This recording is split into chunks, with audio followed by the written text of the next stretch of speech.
Hello, this is Zeba. We're here in the STEM section of PTN Studios, and we have Amelia Schweitzer. Safa Gawara. In this episode, we are going to make raw icing and experiment with some chemistry. To make this, in a large bowl, combine egg whites and confectioner sugar and beat until frothy. Gradually mix at low speed until sugar is dissolved and the mixture is shiny. Add vanilla extract and mix again. This experiment involves chemistry because the icing went through a chemical reaction. A chemical reaction occurs when the molecules in the substances are rearranged to form a new substance. Since we added blue food coloring to the icing, the products are bonded together, which creates a chemical reaction.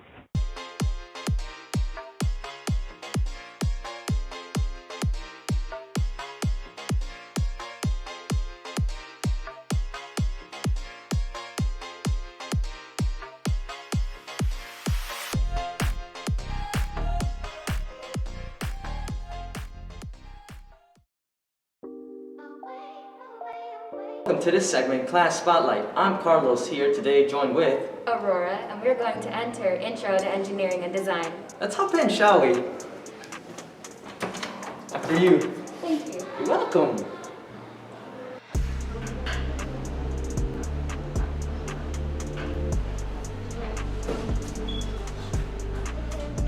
We're here with a fellow student in Intro to Engineering Design, and we're going to ask him a few questions. So, what would you say some memorable activities would be? Some memorable activities would be a target design. So we decided to, since we're an engineering thing, we needed to engineer a target and a catapult, and we decided to make a little game out of that. Right? So that was the most memorable so far. Right now we are doing CAD software, and we're going to eventually move to 3D printing. Interesting. What are some of the hardest tasks that you've come up with? Hardest tasks would probably be, I would say as of right now, for me personally, it's what do you call it? Isometric sketching, and that's basically like it's like a 3D point of view for an object, and I kind of suck at it, but you know, practice makes perfect. No, you're right about that. Yep.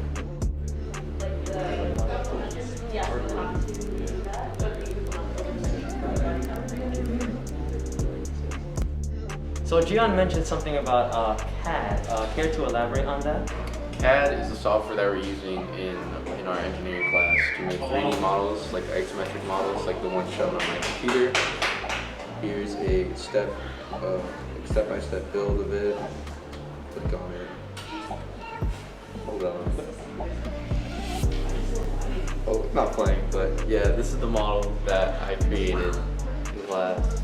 See? And yeah.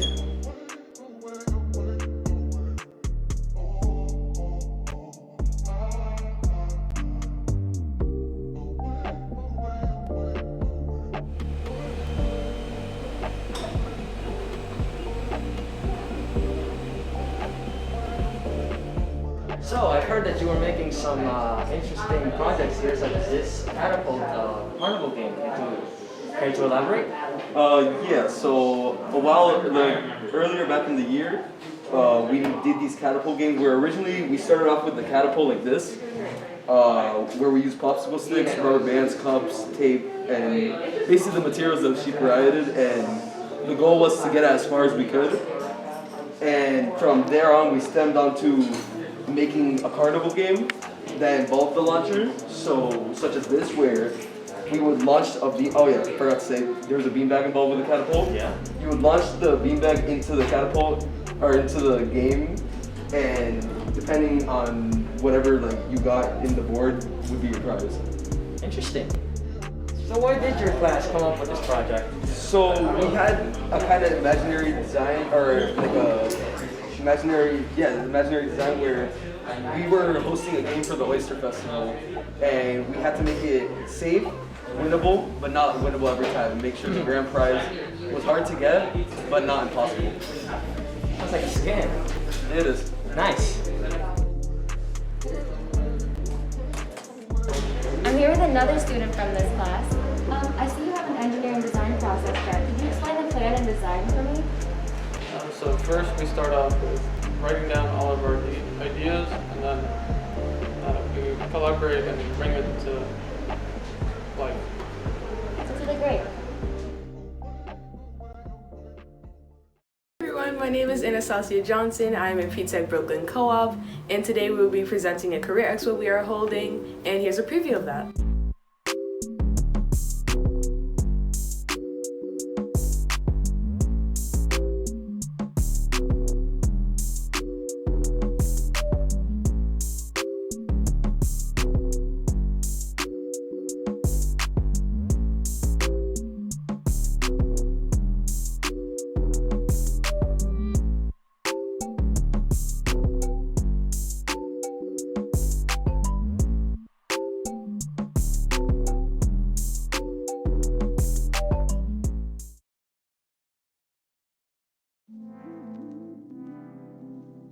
What do you do for work? So what does your job entail?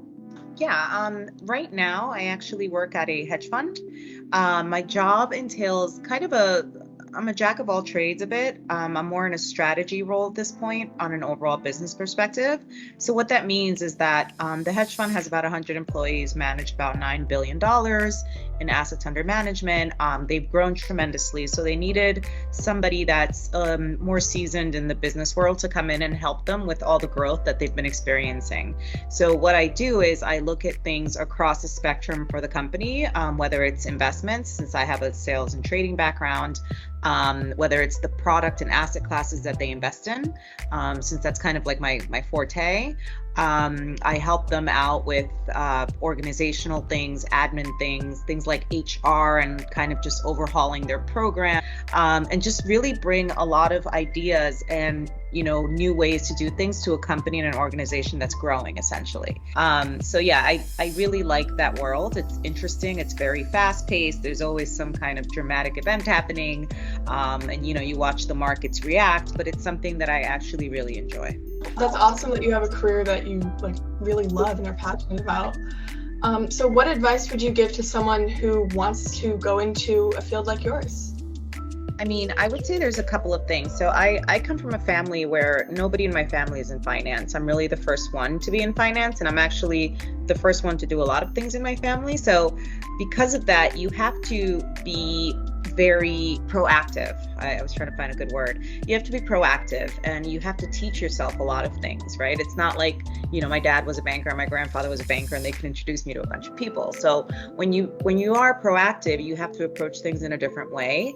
You have to teach yourself a lot of things, and that takes up time that you could be maybe like gaming or whatever, talking to friends on, but at the end of the day, it's a small sacrifice to make for a really, really big reward. So since you came from this background where not many people in your family were into finance and you had to be, like you said, very proactive, did you ever feel discouraged, or what kinds of challenges did you face, especially working as a woman of color in finance, which is an overarchingly male-dominated field? You hit the nail on the head. It's very much a male-dominated field. I thought that by the time I was seasoned and a senior person that there would be more females, but the reality is that there's still a lot of room to grow, and a lot of things have to change before you really truly see equal female representation on trading floors. But you know what? It's important not to get discouraged. You can't sit back and go, oh God, everybody that trades is white and male, so I'm not even gonna try. You can't do that. You have to really prepare yourself. You have to be really good, and you have to use things that other people might see as a disadvantage to your advantage. That's really inspirational, honestly. So you talked a little bit about your education, your time at Wharton, which is an amazing business school. So what kind of education is required to get into investing? Is every job, do you need a college degree for everything? Well, right now, yes. Some people can get scholarships that pay for their school and be sponsored by JP Morgan or something. So in that case, you get a win-win, right? You have a guaranteed job when you graduate, you do your internships there, and they give you a full ride, right, and pay for your school. So those are little nuggets that you should always look for. Every company has it, and even if they can't sponsor you for all 4 years, some companies will sponsor you for your last year, or just give you $40 grand towards school or something. And all of that helps because that's $40,000 less loans that you have to take at some point if that's if that's how you're financing yourself through school. So I think that's about it. But thank you so much for your time. It's been an amazing interview. You're a really inspiring person.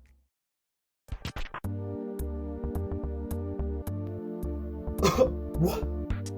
Bro, I lost all my money in the stock market. Can't relate. Man, seriously? You were not showing prudence with your investments. Who? Actually, what's prudence? That, my friend, is our sponsor. Today's SAT word of the day, prudence. Noun. Prudence is the ability to govern and discipline oneself by the use of reason. Prudence. Okay, so now that I know what prudence is, who are... Don't worry about it.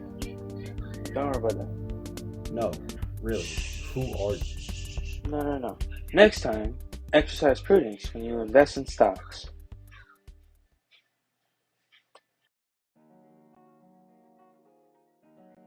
Hello P-Tech, my name is Aaron Charles, and today I'll be interviewing a student athlete here at P-Tech. Hi, my name is Gilchrist. I'm a student athlete at P-Tech, and I'm in 11th grade, and today I'm going to be talking about wrestling. Awesome. To kick things off, I'm going to ask you what your favorite or fondest memory was in playing the sport. My favorite memory for wrestling in high school would probably be winning FCX freshman year. It was a lot of pressure, and I really want to show out my freshman year and set the bar high for the rest of my season. For sure, that's awesome. Now, I want 3 reasons why being an athlete benefited you. It helped with time management. I had to squeeze in school and sports and training after school, going to the gym, so it helped me get my time management down. It helped me mature. It helped me become like a better person, more focused, more diligent, more driven, and it helped me get in shape. It helped me realize I want to stay in shape. I want to be the healthiest I can possibly be. Yeah. Nice. So, what do you most enjoy about playing this sport? I mostly enjoy how it physically and mentally challenges you, and how you have to work hard during the off season and especially during the season. And like, if you do that, you could be a winner. And like, it's different from any other sport because you have to put in the work. You can have coaches pushing you and stuff like that, but it mostly comes down to how hard you're going to push yourself. Exactly. That determines if you're going to be a winner. Yep. So who is your biggest inspiration for this sport? My biggest inspiration would probably be one of my coaches, Art Shad. He was my club coach. He pretty much introduced me to the sport. He raised me. He got me to where I am today. Yeah. That's inspiring. And lastly, I just want to say, do you think your attitude is a factor in winning? Attitude is definitely a factor. Again, especially in wrestling. If you have a bad attitude going into a match because you missed weight and you have to bump up a weight class, or like you just don't feel like wrestling, or you had a bad diet or something like that, like your attitude, you have to have a good attitude. You have to have a positive attitude. You have to not be worrying about what's going to happen after your match. If you're going to lose or not, you're going to be focused at like that single point, and that's all you can focus on. Sure, and I can imagine that's some really good advice for aspiring athletes. Well, that's it for today. This has been Aaron Charles from P-Tech. And Brendan Gilchrist. Thank you for your time, Brendan. My name is Ashvora, and today we'll be interviewing a student athlete. Hi, I'm Ryan Gilchrist. I'm in 11th grade. I'm a junior, and I'm going to be talking about football. Ryan, why did you decide to play a sport? I decided to play because it made me more athletic, and it made my body more in shape, and it made me a lot more fit. What achievement are you most proud of when it comes to sports? My biggest achievement in high school football is throwing the game winner against Cheshire, which was a very close match. It was the game of the week for the entire state of Connecticut, so that was a big accomplishment for me. Yeah, I do remember that. Of lit.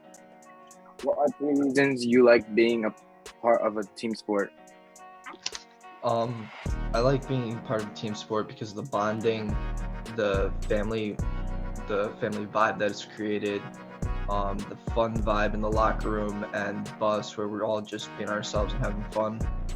And I like being able to hold the team accountable for their mistakes and get them better. Last question. What is one thing you always do after a good performance? After a good performance, I usually celebrate with my family and have fun, enjoy the win. Alright, that's all for today. This has been Arshboy reporting from PTN Studios. Thanks for your time, Ryan. Hey everyone, I'm Ava Levitt, and I'm just going to be quickly telling you some cool and important things we've got going on. On Thursday, December 23rd, we have a 2-hour early dismissal for our start to winter break, and then we will be returning Monday, January 3rd. Don't forget we have access to tutor.com. To access it, you go to tutor.com/ptech. Students, you will log in with your NPS student email, and the password is ptech in all caps. Do you have any family or friends interested in learning more about PTech Norwalk? Are they currently an 8th grade student? Do they live in Norwalk? If you answered yes to all 3 questions, pass along this most valuable information. We have an upcoming open house on January 7th. Open house will be hosted here at the high school. On Friday, November 19th, the Workplace Learning 1 classes welcomed Michael DePalma and Jason Price as their guest presenters from DACO. Both of them are graduates from Norwalk Public Schools. They discussed their individual career paths that led to their current positions as channel development managers. A big thank you to Mr. DePalma and Mr. Price for taking out their time of their schedules to visit PTech and share some information about DACO.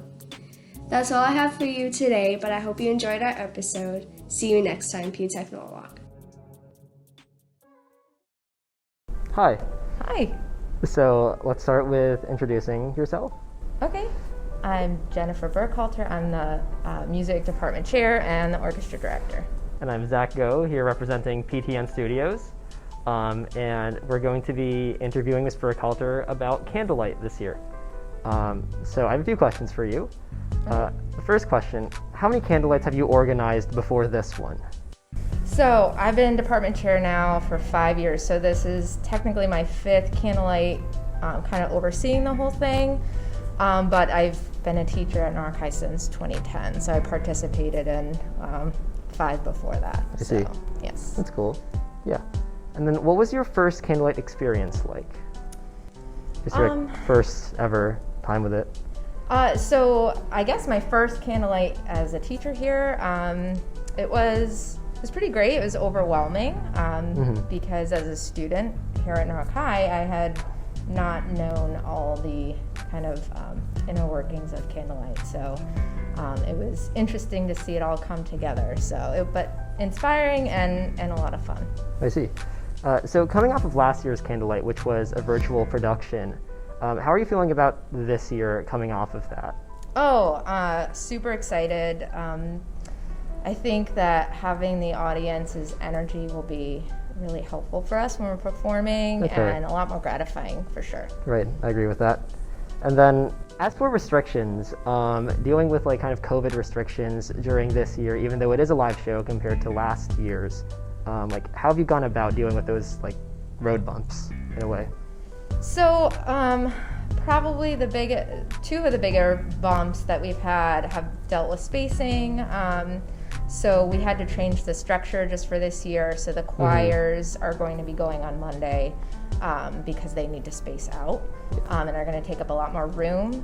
And then the other bump is the audience numbers. So normally, we could see almost 600 or 700 people in our audience each night. And unfortunately, because of the way the spacing has to be, we could probably fit maximum 400 and depending on how people sit, it might be a little less than that. Right. So our numbers will be a little smaller in the audience this year. Right. All right. And for a final question, how do you think it's going to go for Candlelight this year? I think it's going to be great. I know just the orchestra is well prepared. I know that the choir, I've heard them singing and I've heard the band rehearsing, and everyone is ready to go, and I think we've made enough plans that everything is going to go smoothly. So, all right. Well, thank you for your time. You're welcome. This was Zach Go reporting for PTN Studios. I'm sure we have all heard that the creator of Facebook, Mark Zuckerberg, has officially announced they are renaming Facebook to Meta. They're heading towards a metaverse company where everyone around the world can hang out, play games, and communicate all in a virtual space. You will get to see people you have or haven't seen or met before. Many people also think it's similar to Sims, but more realistic and advanced. Instead of clicking on buttons, you will be able to physically interact with things and people. For example, playing a game virtually would feel the same as if you are physically interacting with the members. All it takes to enter this metaverse is you put on your virtual reality headset and you will be in the world that you created. You will also be able to go to work and get paid through this. Since many people already work remotely, this might be at the forefront. There are many other features that Mark Zuckerberg is working on for this metaverse. One of them being facial expression recognizer. It can recognize your facial expressions and show it on the virtual you. So, are you excited about this new update that Facebook or Meta is bringing to us?